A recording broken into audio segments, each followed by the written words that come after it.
Hai semua. Okey, hari ni kita masih lagi dalam topik imbangan duga. Tapi hari ni kita nak tengok hubungan antara imbangan duga, inventory akhir dan penyata kewangan.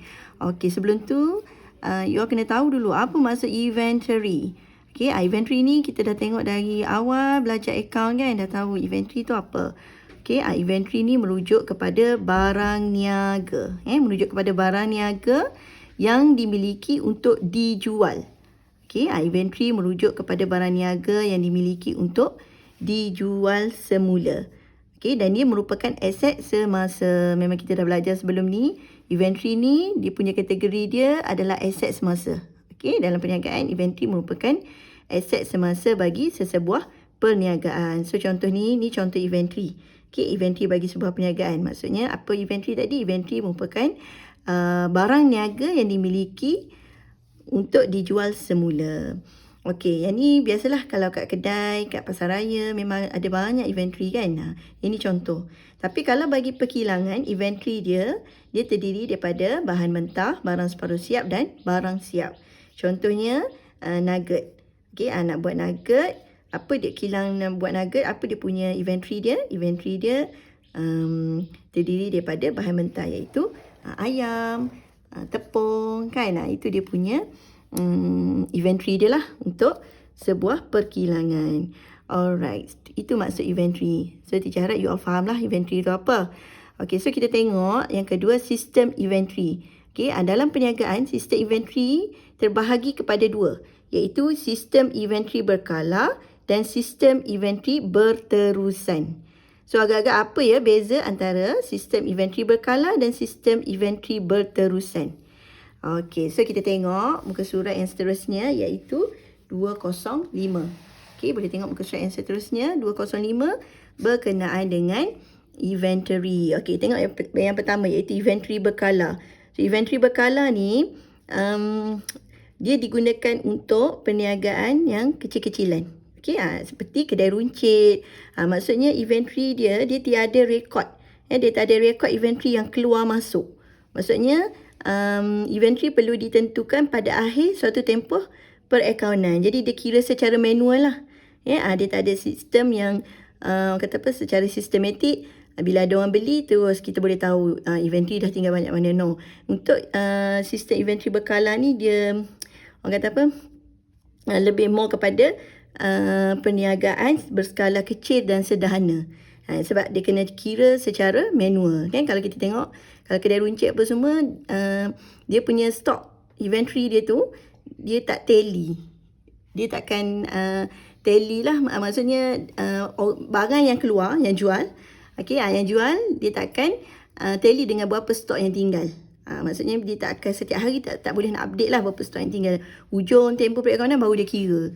Dah tinggal berapa macam tu. Itu untuk sistem inventory berkala. Okey, bagi sistem inventory berterusan, yang ini lebih sistematik. Okey, di mana peniaga dia dapat kesan, dia dapat trace pergerakan keluar masuk bagi setiap inventory perniagaannya. Okey, melalui sistem ini, rekod inventory akan mempamerkan kuantiti, kos unit, jumlah kos belian dan jumlah kos jualan inventory serta baki akhir inventory.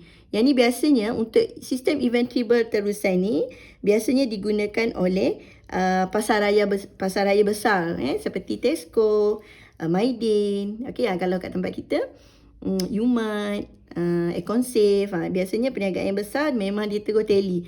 So bila ada je sale, bila ada je orang beli kan, bila berlaku je transaksi jualan, keluar je barang niaga, terus dapat trace berapa tinggal stok. Okey, inventory, berapa tinggal inventory yang tinggal dekat perniagaan dia. Jadi dia boleh dapat tahulah, dia boleh update lah setiap hari. Okey, melalui sistem ni rekod inventory akan dipamerkan. Okey, nilai dan kuantiti inventory sentiasa dikemaskini, sentiasa diupdate. So dia boleh dari segi pengurusan tu lebih sistematik lah. Dia boleh dapat tahu barang mana yang cepat habis, barang mana yang perlu dia restock kan. Jadi dia tak perlu tunggu hujung bulan. So beza dia, sistem inventory berkala dengan sistem inventory berterusan, you all boleh tengok beza dia dari segi perniagaan tu sendiri. Perniagaan yang berskala kecil diguna secara berkala, iaitu pengiraan inventory dia secara manual. Okey, untuk sistem inventory berterusan, dia digunakan oleh pasaraya ataupun perniagaan yang besar di mana inventory dia sentiasa dikemaskini. Maksudnya peniaga dia dapat trace atau dia dapat kesan keluar masuk bagi setiap inventory perniagaannya.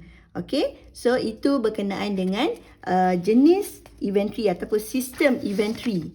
Okey, sistem inventory yang ada dalam perniagaan. So kita tengok inventory, kenapa inventory ni perlu peniaga ataupun accountant dia perlu ambil tahu berkenaan dengan inventory. Okey, sebab inventory ni dia akan dinilai pada akhir tempoh perakaunan sebab ia bertujuan untuk menghitung kos jualan dan untung kasar.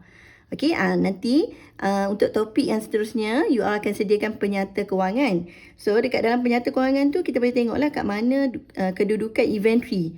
Okey, salah satunya adalah dalam akaun perdagangan dan untung rugi. Okey, inventory akhir perlu dinilai untuk menghitung nilai kos jualan dan seterusnya untung kasar. Sebab tu kita kena tahu berapa inventory yang tinggal. Sebab dia inventory ni dia punya kedudukan dia kalau kita tengok dekat akaun perdagangan dan untung rugi ni. Okay, you all boleh rujuk muka surat 206. Okey, kita tengok. Dia termasuk dalam kos jualan. Kita ada inventory awal. Okey, ni inventory awal. Lepas tu kita ada inventory akhir. Okey, sebab kos jualan ni untuk kita menentukan untung kasar. Berapa untung kasar perniagaan. So, penilaian inventory tu penting lah. Sebab dia merupakan item wajib yang perlu ada dalam pengiraan akaun perdagangan dan untung rugi. Untuk dapatkan untung kasar. Okey, tak apa. Yang ni just untuk pengetahuan you all je lah kat mana kedudukan penilaian inventory tu. Yang ni nanti dia punya pengiraan ni kita akan belajar waktu topik penyata kewangan. Okey, so dia punya penilaian inventory akhir ni macam mana kita nak kira maksud, tapi you all kena tahu untuk buat kad inventory.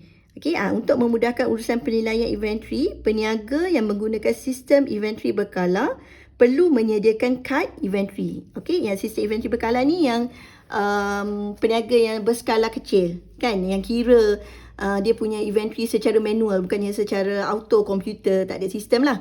Okay, dia kira secara manual, kena buat kad inventory. Okay, maksudnya setiap urus niaga yang melibatkan pergerakan inventory akan direkodkan dalam kad inventory. So kalau buat kad inventory ni dia lebih nampak lah dia punya sistem, walaupun dia punya sistem inventory dia adalah sistem inventory berkala, maksudnya bukan secara berterusan. Okay, secara manual pengiraan dia. So itu saja untuk topik kita hari ini. Nanti teacher akan tunjukkan macam mana kita nak buat kad inventory. Okay, terima kasih semua.